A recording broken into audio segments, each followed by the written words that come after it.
শুক্রবার মাঝরাতে শহর কলকাতায় পা রাখতে চলেছেন লিওনেল মেসি।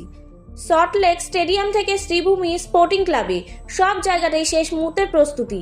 কলকাতা থেকে মুম্বাই, দিল্লি এবং হায়দ্রাবাদ হয়ে ফিরে যাবেন এই আর্জেন্টাইন সুপারস্টার। সময়ের নিরিখে কলকাতায় সবচেয়ে কম সময় থাকলেও এখানে অনুষ্ঠানে থাকছে নানা বৈচিত্র্য।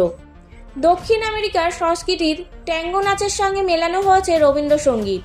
টলিউডের শিল্পীরা মেসির সামনে এই পারফরমেন্স করবেন, যার দায়িত্বে রয়েছেন ক্লাসিক্যাল ডান্সার অনুশ্রী বন্দ্যোপাধ্যায়।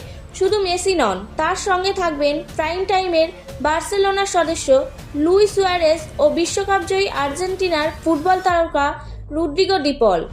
মঞ্চে মেসির পাশেই দেখা যাবে বলিউড বাদশা শাহরুখ খান, থাকবে বাংলার মহারাজ সৌরভ গঙ্গোপাধ্যায়।